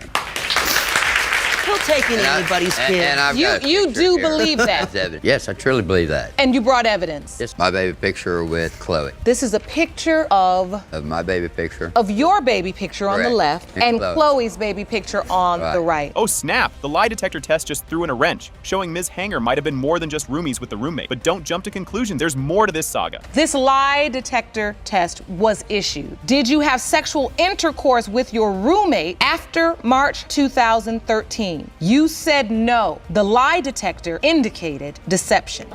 That can't be, no, something's not right with this. I swear on everything. I did not touch my roommate. That is on my daughter. That is on my family. Finally, the DNA results are in. It has been determined by this court, Mr. Royce Babbitt, you are her father. I guess. Buckle up, folks. Miss Jones and Miss Hernandez storm into the courtroom, each gunning to prove that Mr. Trevino is the daddy-o of their kiddos. They're not pulling any punch, and you can feel the tension crackling. Just wait, the tea's about to spill. Ms. Jones and Ms. Hernandez, you are each here today to prove to a man that he is the father of your children. Now that man, Mr. Trevino, is waiting outside the courtroom, will join us shortly. Now, Ms. Jones, you You say Mr. Trevino is denying your child, and you say it has a lot to do with Ms. Hernandez. You won't believe this next part. Miss Jones throws shade, accusing Mr. Trevino of dodging daddy duties, all thanks to Miss Hernandez's influence. In struts Mr. Trevino right into the lion's den, hoping to clear the air. Keep watching. It's just getting juicy. He's denied her back and forth. He says, I'm not the father, I am the father. I'm not denying, I'm simply requesting the truth. My family and I have done a lot. Keyword, your family. You are the father. Remember that. You have not been there. So you're saying I haven't helped you? So you're claiming he's denying paternity. He has several times, back and forth. And that's your fault. Talk about a plot twist. In the heat of the moment, Miss Jones drops a bomb admitting she once told Mr. Trevino he wasn't the father during a spat. The courtroom erupts into chaos, with both parties letting loose, forcing the judge to step in and calm the storm. Hang tight, more fireworks are on the way. So you're saying you said it out of spite. I did, and it was wrong. To this day, I hate when women do that, especially when then why'd you do it? And Miss Jones, because it felt good. Listen, you said it with the look on your face like it was the truth. I know, you know what? You're known to tell the truth. And it did. It did crush you. Let's get some order. Oh boy, here we go again. The argument heats up as the ladies lay out Mr. Trevino's flaky father figure antics, questioning his commitment and consistency. The judge dives deep, trying to untangle this messy web, he said, she said. Stick around, the climax is up next. Well, the truth is she admitted that when she said it, it felt great. It felt But she said it out of spite. But in your mind, your doubt centers around. I don't care how mad you are. You don't tell a man that he is not the daddy. And I agree. All right. But it felt good. I bent over backwards and worked hard to provide. Work hard. What do you call it? Back is in perfect condition because you worked so hard. Work, right? Things just got real. Judge Lake isn't having any of it and gives Miss Jones a reality check about her spiteful comments and their repercussions on Mr. Trevino's paternal instincts. This heart-to-heart is all about owning up and facing the music. Don't go anywhere. The truth bomb is about to drop. Now, Miss Jones, I have to say this to you. What you're not willing to do is accept the fact that your actions have a consequence. Now, when you get so angry at a man because he's not doing what you want him to do or what you need him to do, and you decide, I'm gonna hurt you, you then can't stand up here and act mad or be the victim because he then starts to act like the child isn't his. Get ready for the big reveal. DNA test results are in, and guess what? Mr. Trevino, you are her father. Now, I need the help. Buckle up, folks. This roller coaster is just getting started. At the beginning of the episode, the case of Lyde versus Ellis is introduced. Ms. Lyde claims that Mr. Ellis, the defendant, is her biological father, a claim he vehemently denies, attributing it to his certainty that Ms. Lyde's mother was unfaithful during their relationship. Strap in, because the drama's about to ramp up. Ms. Lyde, you say that for 26 years you have known only one man, the defendant, Mr. Ellis, to be your biological father, and you're devastated that he is claiming you're not his. Here comes the juicy bit. Mr. Ellis throws shade, doubting paternity because he's convinced Ms. Lyde's mom played the field. He spills the tea on their rocky romance, all soured by her alleged side dalliances. This guy's skepticism is off the charts. Just wait till you hear what's up next. Total soap opera vibes. So you say that Ms. Lyde's mother was unfaithful during your 7-year relationship and that you are certain you are not Ms. Lyde's biological father. You are here to prove that in court and to clear your name. Grab your tissues. It's sob story time. Ms. Lyde unpacks her suitcase of childhood woes, talking about growing up without Mr. Ellis and missing out on that daddy-daughter bond. It's got her all mixed up about who she really is. Oh boy, grab more popcorn because the plot's about to thicken. I didn't really have a relationship with Mr. Ellis. Growing up, it was just me and my mom. I've been in and out of group homes, foster homes. When you hear her talk about her life without you, the man she believes is her biological father, how does that make you feel? I feel for her and all, but I'm not her father. Look bright as she is. I mean, I ain't no doctor or nothing, but I'm pretty sure two people this color ain't gonna make no baby this bright-skinned. Wait, what? Plot twist alert. Mr. Ellis drops a bombshell about some old DNA supposedly proving he's not the daddy. But Ms. Lyde's heard a totally different version from her mom. Confusion is in the air, folks. Make sure you're sitting down for the incoming bombshell response. When I was away, your mother sick child support on me. They did the DNA test. I gave her the papers. They garnished my check. Mr. Ellis, explain that. You had a DNA test already. Yes, when I was away, her mother called child support on me. They came and took the DNA test. You got the results back? I got the results back. It was 99.9 that I wasn't the father. I showed her the paperwork. Can you feel the suspense building? Things get really tangled when Ms. Lyde's mom, Ms. steps in and contradicts everything Mr. Ellis just said, claiming the DNA test actually gave him a thumbs up as the dad. The tension is palpable. Eyes on the screen, because the courtroom is about to turn up the heat. Was there a DNA test performed? This DNA test got was from her, juvenile court, but they never showed to court. So juvenile. the bottom line is a DNA test was performed, yes or no? Yes. What were the results? They say in the court 99% yes. That 99.9% that yes, he was Danielle's biological father. Yes. Did someone say drama? Emotions hit the roof as Ms. Lyde vents big time about being the tennis ball in her parents' messy game. She talks about how not having a dad messed with her head and love life. And folks, you'll need to see what's coming, because when they spill the DNA tea, jaws will drop. I feel like, because me, I'm a mom, and I feel like if you are old enough to, like, what you guys went through was not my fault, and you guys should never have involved me in anything that you guys were going through. I will never put my kids through that. You guys should have settled this the right way, the appropriate way, not wait for it to see the outcome of it. This is the outcome And you're right, and that's why for years. And here's the big reveal. It has been determined by this court. Mr. Ellis, you are the father. Whoa! I knew it, yes! Boom! Brace yourselves, folks. Ms. Bauman steps up to the plate and spills the beans about dragging her daughter Kalina to court, trying to fix the web of lies about who her real daddy is. She's shooting for the moon, hoping to prove that the late Mr. James Stewart is the real McCoy. Hang tight, because Kalina's about to drop her 2 cents. You've dragged your daughter Kalina to court to save your relationship. You admit after years of deception and confusion, you now must prove to her that her actual biological father is Mr. James Stewart, who passed away 18 years ago. Hold on to your popcorn. Ms. Kalina Booman throws a curveball, saying her mom's roller coaster of paternity fibs has thrown their relationship for a loop. She's not buying her mom's latest plot twist, that Mr. Stewart is her pops. Buckle up, because this ride's about to get bumpier. Ms. Kalina Bohm, you say your mother's paternity lies have jeopardized your relationship, and you don't believe her latest claim that Mr. Stewart is your father. Mr. Stewart, there's no way that your deceased father is Ms. Bowman's biological father, and want to clear his name in court today. Here's where it gets juicy. Angela Booman dives deep into the messy ocean of their relationship, confessing her fibs about Kalina's dad have really muddied the waters. He's on a mission to scrub clean her past mistakes and mend fences. Watch out for what's next. It's a doozy. Over the years, I have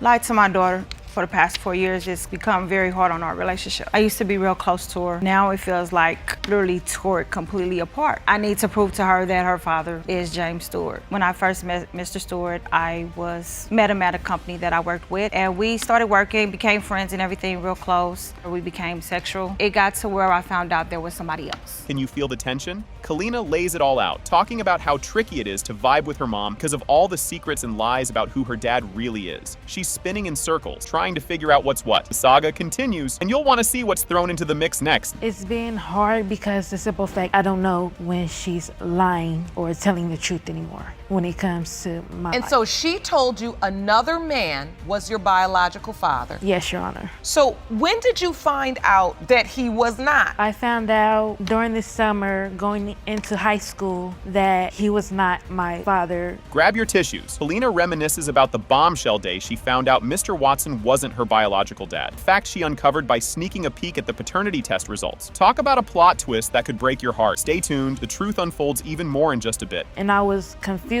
because all these years you told me that Mr. Watson was my father. Then when we went to go take the test, when the test results finally came back after 2 weeks, I was nervous and didn't know what to think, and I read the results even though she told me not to. Why she lied to me for 16 years, I didn't know what to do, so I stopped talking to her for a month and a half. Oh boy, here it comes. Angela drops a bombshell in the courtroom, admitting she made up a whole letter to keep Mr. Watson on the hook, thinking Kalina was his kid. Talk about a desperate move for love. The crowd's reaction to what happens next is priceless. You gotta see it. I did it because I was actually in love with Mr. Watson, and it was, I wanted a child, this is my child. And I lost contact with Mr. Stewart, so I left it alone. So you wanted him to think that Kalina was his child so that you could hold on to him. You cannot use a child to keep a man. It doesn't work. It never works. No way, Jose. James Stewart steps into the spotlight, tossing cold water on the idea that there was ever a paternity test planned. He reminisces about his dad's upfront style and how growing up siblingless was a bummer, totally doubting Angela's sketchy tale. But wait, there's more. Stick around for the jaw-dropping reveal. I was 13. My father told me everything. I ain't had a sibling 28 years. 29 years. My baby brother got killed when he was 2. So I would have wanted a sibling all my life. My father would have told me that. He didn't want to bring her out until the test was completely He wouldn't done. hide the hell nothing from me.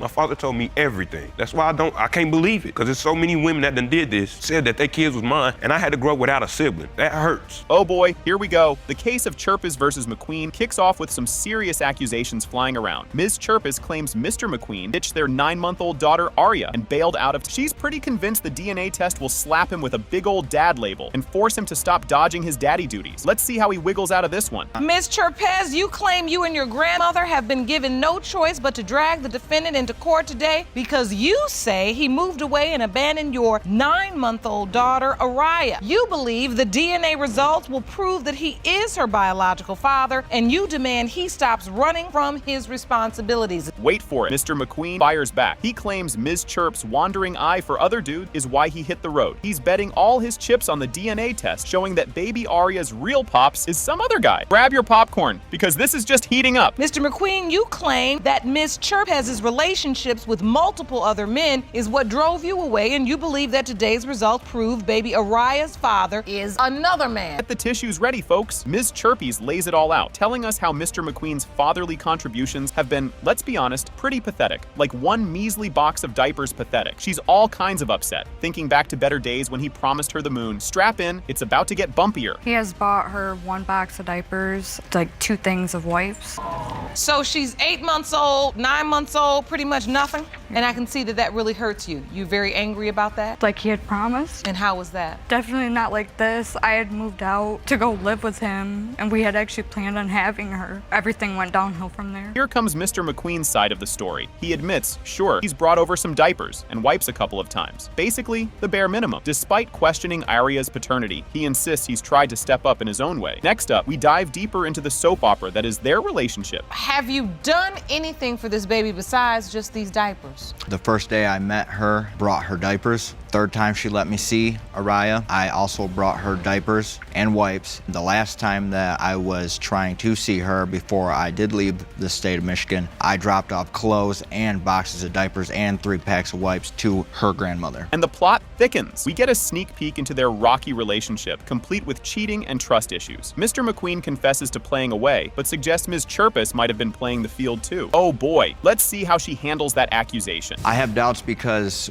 I didn't have her full attention when we were together. She had more interested in getting other men's attention than mine. So tell me, what was the nature of your relationship? Were you committed? Yes, we were committed, yes. You were boyfriend and girlfriend, Ms. Chirpis? Yes. Drama alert. Ms. Chirpis spills the beans on how she caught Mr. McQueen red-handed with another woman. She came home early one day to find a not-so-welcome guest. Talk about awkward. Wonder what's next in this wild ride. Not necessarily set him up. I had told him I was going to my dad's for about 4 days. I had only went there for a few hours. And as soon as I pulled in the driveway, I just instantly knew. And he came to the window, looked out. I had told him to unlock my door. He had unlocked it, but stood in front of the door to where I couldn't open it all the way. And he's like, "You're gonna be mad." And I played dumb. So you opened the door and someone was there? Yep. Oh, it's getting juicy now. Both sides throw accusations faster than a speeding bullet. Mr. McQueen thinks Ms. Chirpis has been too friendly with other guys. She fires back about his shady move. And just when you thought it couldn't get more tangled, enter Mr. Gerber. That I didn't have her attention no more. She was trying to get the attention of other men. How? She was texting other men. She was going to see other men. She was using me, like, Using you for what? Using me for a place. I wouldn't didn't give you need to money, live with so you. I was went living to with my another ex-boyfriend dad. to get money. I could have stayed there. To what? Put her in a worse one? That was not the plan. It takes 2 to tango. Hold the phone. Who's this now? Mr. Gerber steps into the courtroom, throwing another twist into the story. He admits to having a fling with Ms. Chirpis, but denies being baby Aria's dad. You won't believe what comes out next. Did you have a sexual relationship with Ms. Chirpis? At one point in time, yes. And so, how did you all meet? Online. And it quickly developed into a sexual relationship, or? She was a single parent. It was kind of just getting to know each other to begin with. How often were you intimate? Not very often at all. Do you think there's a chance that you could be Aria's biological father? I do not. And now, the moment we've all been waiting for, DNA results. Drum roll, please. The biological father is Mr. McQueen. See?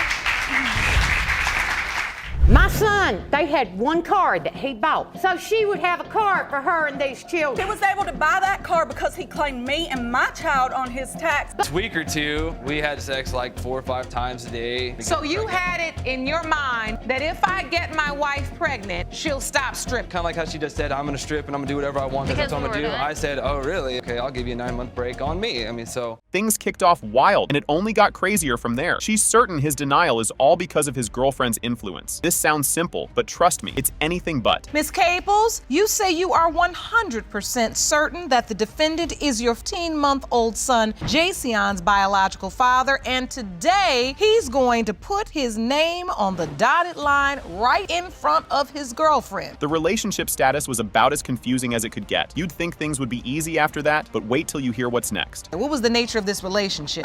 To be completely honest, Your Honor, me and Mr. Harris, we were never in a relationship. Let's clarify that now. We were just sleeping together. That's pretty much it. Were you in another relationship? No, I was not, no. I wasn't. You find out you're pregnant. Obviously, you weren't using protection if there's a question that he's biological father. Yes, Your Honor. And right when you thought you'd figured it out, another guy pops into the story. Miss Caples admits she did date someone else, but it was after she got pregnant with Jason. This timeline is all over the place. So who's this other guy that was in the picture? After me and Mr. Harris were done and over with. You were already pregnant at the point you started dating the other man? Correct. And I have an exhibit if I could show you. Absolutely. Please step over to the podium. Thank you. As you can see, my son Jason was born January 9th, 2016. Me and Mr. Harris were intimate for 9 months, all the way up until May, the beginning of May. If you thought things were weird before, now it's exhibit a time. But Mr. Harris is like, maybe? Since he was apparently seeing other women too and doesn't remember the exact dates. I mean, could this case get any messier? Mr. Harris, if you don't remember whether or not you were with her, is it because you were involved more than one woman? So that's why you really can't say for certain who you were with on what date. Now, Ms. Caples, I have to ask you, were you involved with more than one man? No, I was not, and he did not tell me that he was dealing with other women while me and him were talking. So I did not know that he was playing the Men usually don't tell you. They want to keep She went through my phone and text other women back. This part, total shocker. Just when you think you've heard it all, the story somehow gets even more awkward. When we contacted Mr. Harris and told him that Ms. Shatera Caples summoned him for a DNA test, he said,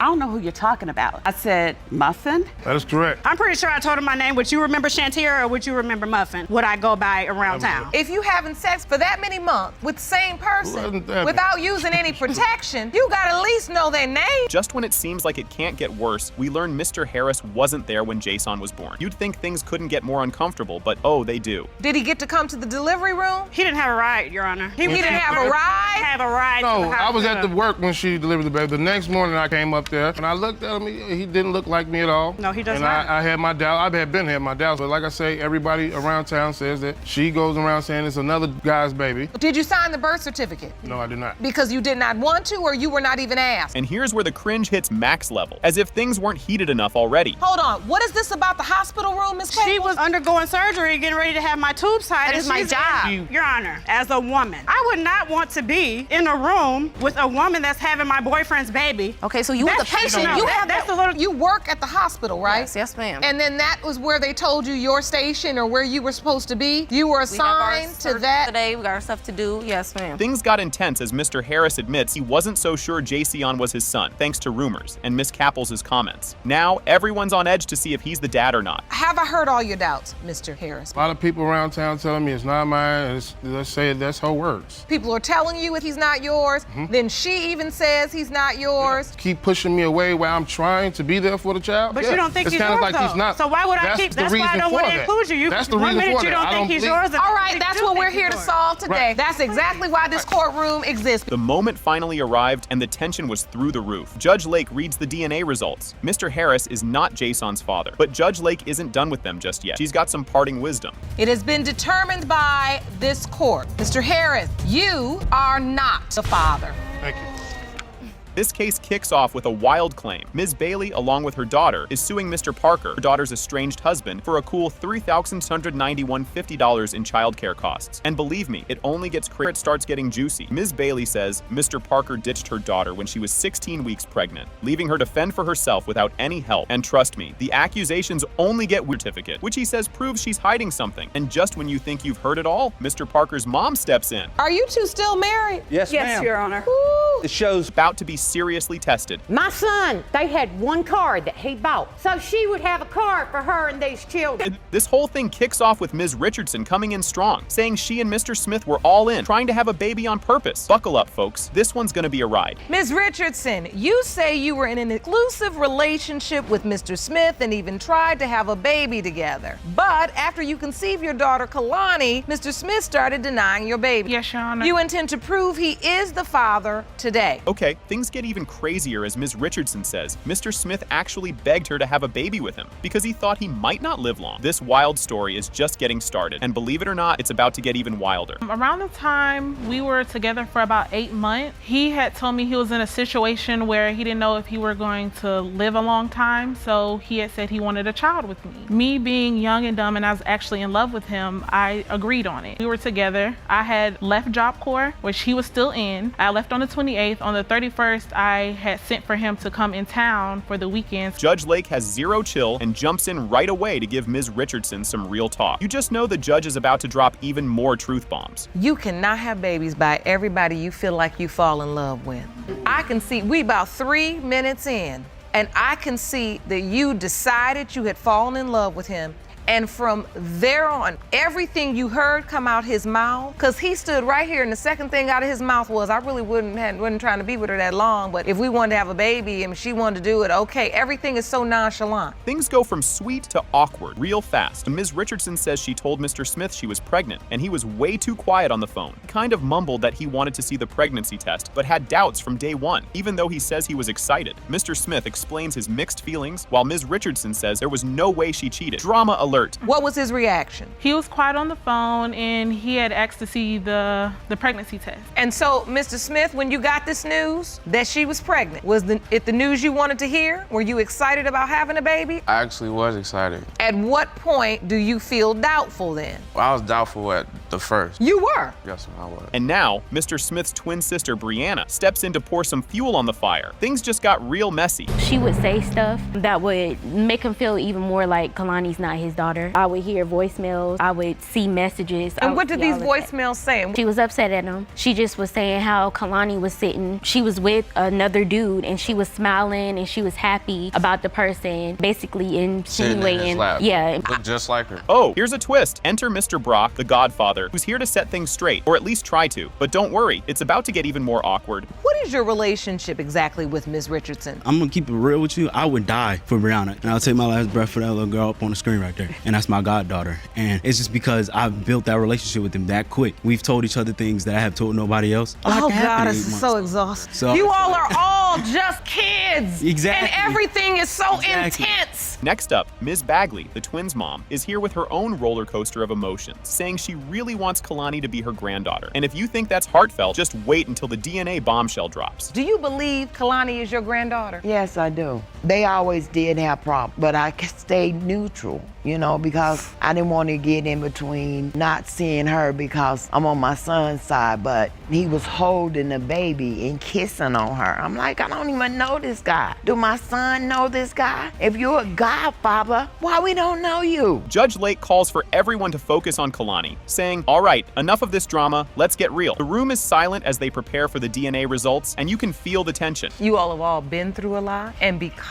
of that, you all are taking actions, like I said, that really don't support Kalani. And in this moment, let's all just refocus as we go forward to these results. Finally, the moment of truth. It has been determined by this court. The biological father is Mr. Smith. Get ready, because this one starts off strong. Mr. Hunter opens the case with a big claim. He doesn't think he's the dad of Ms. Holden's son, Josiah. But Ms. Holden, she says she's 100% sure he's the dad. The stage is set for a wild back and forth. Mr. Hunter, you opened your case in paternity court because you say there is no way you fathered the defendant's son. She's only saying you did because of the financial security you provide for her. Ms. Holden, you admit you were confused about your son's biological father because you were given incorrect medical information, but you are 100% certain Mr. Hunter is the father. Brace yourselves, folks, because this guy's doing dad duties even with big doubts. Mr. Hunter explains he's been buying everything from diapers to baby clothes for Josiah. Things are getting complicated real quick, and this is only the beginning. Because I take care of him financially, I do everything. Buy him diapers, milk, I buy clothes. Everything a father has to do to take care of a child, I do it. So you're pretty much stepped up as a father. Yes, ma'am. You have, but you have doubt. But Miss Holden, has he gotten emotionally attached to Josiah as well? Yes, Your Honor. So pretty much has accepted this child as his own? Yes. This story of how they got together has some interesting twists. Judge Lake thinks it's sweet, but we all know there's more to this romance than just cake and good deeds. Well, we lived on the same street. I met him when I was 15. We both was in a relationship. Then we both became single. I invited him over to and he offered to pay for the booth at the party and offered to buy the cake. Did you have any benefits in the back of your mind that you were looking to get later? No, ma'am. You didn't, just a nice guy. Pleasant and refreshing, right, Jerome? Hold up, they can't even agree on what happened the first night. Ms. Holden says they got cozy on her birthday, but Mr. Hunter says, nope, that didn't happen. If they can't even agree on this, it's gonna be a long, bumpy ride. So at what point did you all turn this platonic friendship into a sexual relationship? Did you what about dating? How did this happen? The night of the party, we both was intoxicated. Oh. I invited him over, yeah, but that and night, one thing led to another. That night we didn't sleep. Yes, we did, Your Honor. So on the birthday night, you said you did have sex, and Mr. Hunter, you say you did not. Yeah, we did that night. Things are getting messy, folks. They argue about using protection. Hunter says yes, Ms. Holden says no. And wait until you hear about how she dropped the pregnancy news on him. So were you having sex with protection? No. Here we go. You all haven't agreed on one thing yet. Who said yes? She said no, I said yes, we were using protection. No, we wasn't. That's what we call reasonable doubt in a criminal court. So now listen, you're having sex, one says you're using protection, one says you're not. Are you having sex with anybody else? When Ms. Holden tells Mr. Hunter she's pregnant, it's pure drama. Just when he thought things couldn't get worse, she tells him there might be another dad possibility. Get ready for a bombshell about the birth certificate. So when you find out you're pregnant, you got one friend that you dating that Mr. Hunter is aware of, and now you've also made this friend, Mr. Hunter, into a sexual partner. When you get pregnant, who do you tell? Mr. Hunter. What happened? I called him over, and he came over, and I was so sleepy, and he was like, you must be pregnant because I'm sick. This is a real wait, what moment? Ms. Holden admits she put another guy's name on Josiah's birth certificate, even though Mr. Hunter has been the one paying for everything. And yep, we're about to dive into due date confusion. Did you put Mr. Hunter's name on the birth certificate, Ms. Holden? No, Your Honor. Did anybody bring a copy of that birth certificate? I have evidence. I'd like to see that. This is Josiah's birth certificate? Yes, Your Honor. Mr. Hunter, is that your last name under? No, ma'am. Whose last name is that, Ms. Holden? The other guy. The other guy.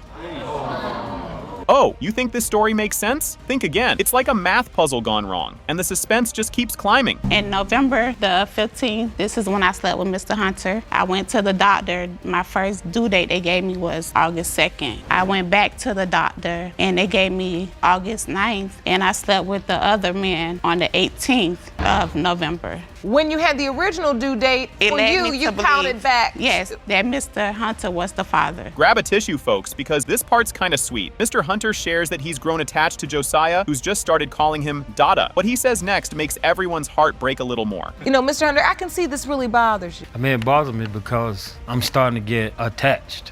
He recently just started coming to me, so. But you know this baby is coming to you because he thinks you are his daddy. Right. And you're starting to form a bond. I mean, he recently just started calling me Dada, so, you know. That's a beautiful thing when you hear a child say that. Ms. Holden opens up about her own past, and things get real. Judge Lake gives her a soft look, knowing what's at stake, and the audience braces for the DNA results. Because I grew up without a father. It affected me emotionally because I was into sports. I didn't have a father figure there to support me.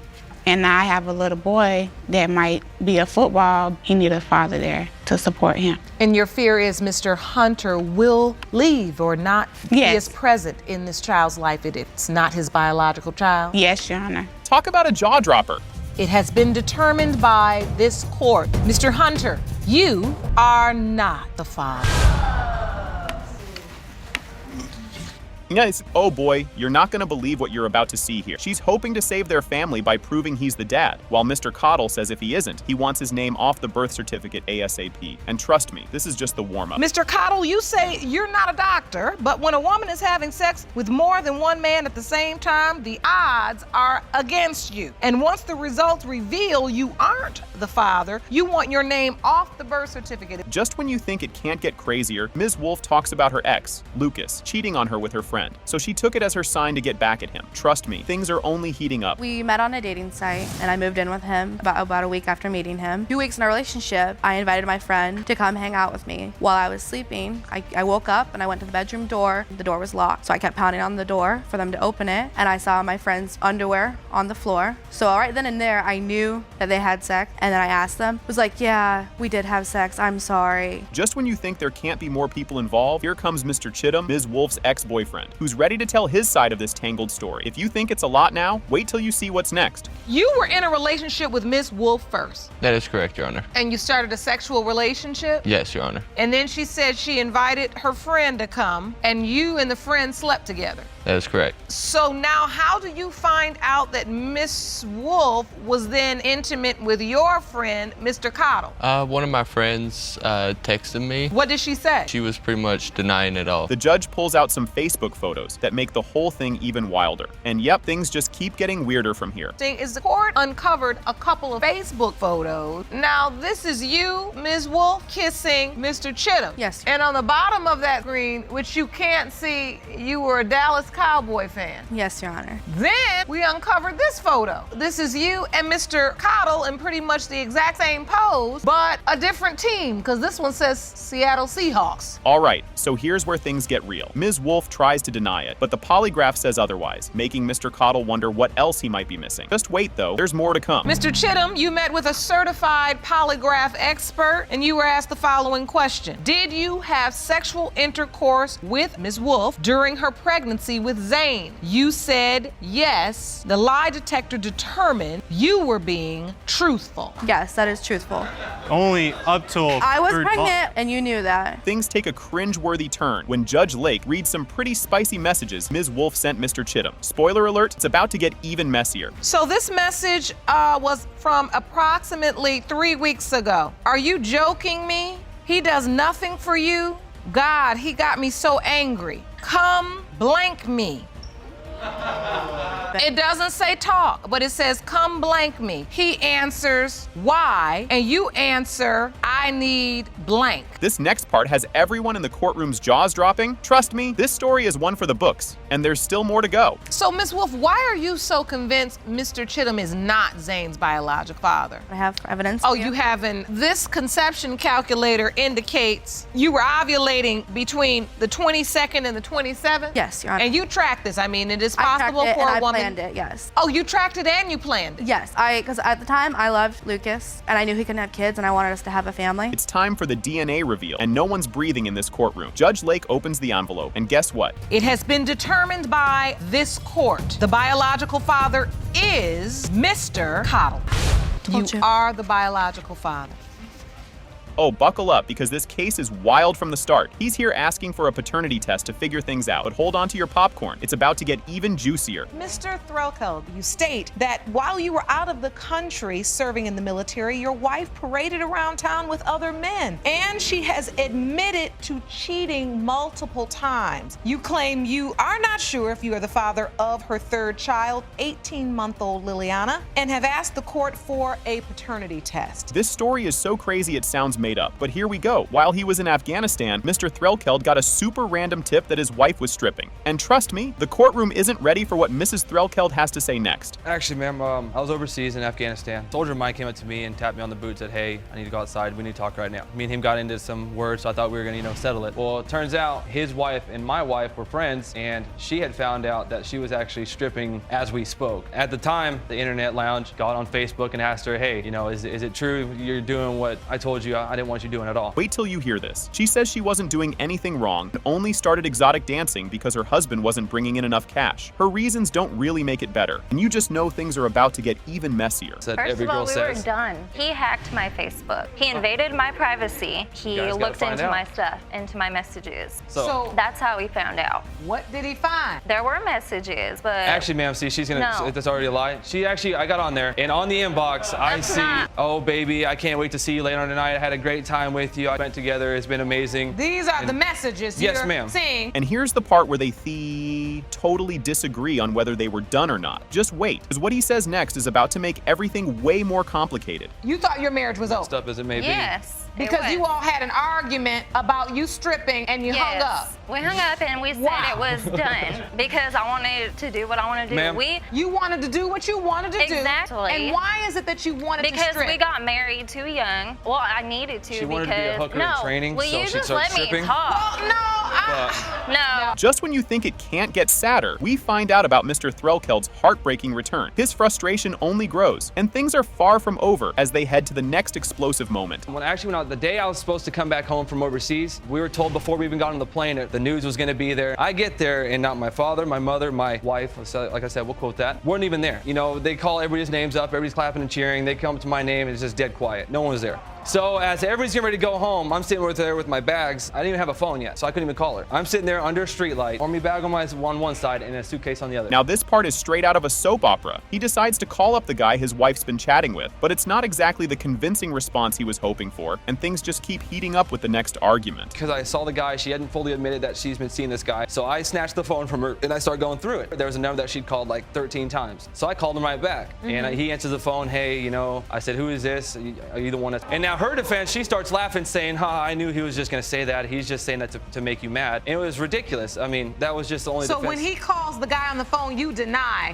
What was he thinking? Kind of moment. Mr. Threlkeld reveals he thought a baby might actually fix things. His plan didn't go exactly as he thought, and now things are about to get even more awkward. When I got back home, within those first week or two, we had sex like 4 or 5 times a day. So you had it in your mind that if I get my wife pregnant, she'll stop stripping. Roger. Because that's going to definitely what she tells me, kind of like how she just said, I'm going to strip and I'm going to do whatever I want because that's what I'm going to do. I said, oh, really? Okay, I'll give you a 9-month break on me. I mean, so. Here's where the drama gets cranked up. He wanted her to take a lie detector test to settle his doubts once and for all. The shocking stuff just keeps coming as we finally get closer to finding out the truth about Liliana. Mr. Threlkeld, you asked your wife to take a lie detector test at some point. Before she came back, I said, look, obviously the path we're going down right now isn't a good one. My insecurities, I'd like you to take a lie detector test. And she kept saying, oh, yeah, that's fine, I'll do it, no big deal. She starts, getting nervous. I could start telling from body language and, tone of her voice, she was getting nervous. We don't need a lie detector test, we just need communication. This is where it gets brutal. Mrs. Threlkeld admits there's only a 50-50 chance that Liliana is her husband's daughter. It's a super tense moment for everyone in the room, and just when you think you can't take any more, it's finally time for the big reveal. Do you think, honestly, that he is the father of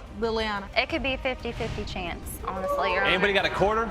Do you understand that for a man, for any person, that would be really hard to accept? There is a part of me that listens to you both talk and sees that one, if not both of you, maybe still wants to make this work. And here's the moment everyone's been waiting for. Pertaining to 1-year-old Liliana, Mr. Threlkeld, you are Liliana's father.